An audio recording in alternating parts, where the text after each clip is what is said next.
Niye şokoladın ağarır? Onu yemək olar? Bir çox insan şokoladın üzərində yaranan ağ və ya tozlu örtünün onun xarab olduğunu işarə etdiyini düşünür. Lakin bu həmişə belə deyil. Məşhur şokolad ustası Andy Wolf bildirib ki, belə şokolad təhlükəli deyil və tamamilə istifadə üçün yararlıdır. Lentaz xəbər verir ki, Wolfun sözlərinə görə şokoladın çirklənmiş görünməsi onun sadəcə temperaturunu itirməsi deməkdir.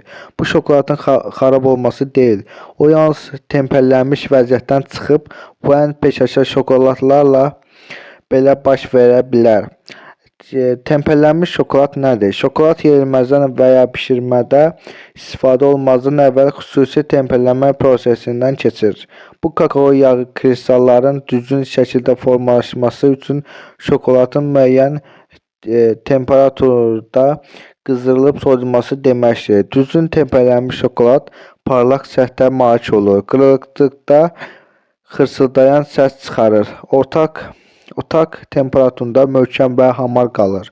Kakao yağı 6 müxtəlif kristal formada bərkiyə bilər. Onlardan yalnız biri beta kristal şokoladla hamar, parlaq və sabit quruluş verir. Şokolad niyə ağarır? Mütəxəssisin izahına görə ağarmanın iki əsas səbəbi var. Yağ plomu, temperatur dəyişiklikdə kakao yağı səthə çıxır və ağ, zolaqlı və ya yağlı görünüş yaradır.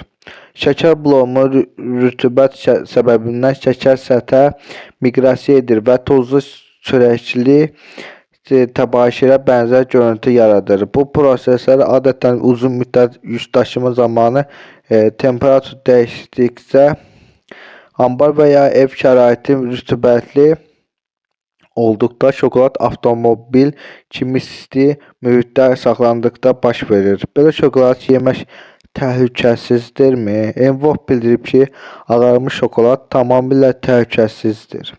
Ağ örtük nə dadı, nə də təhlükəsizliyi pozur. Yalnız tekstura dəyişir. Şokolad daha kövrək və ya bir daha dənəli hiss oluna bilər. O əlavə edib ki, şokoladı yenidən əridib düzgün soyutmaqla bu problem tam geri çevrilə bilər və məhsul əvvəlki dadına qayıdar.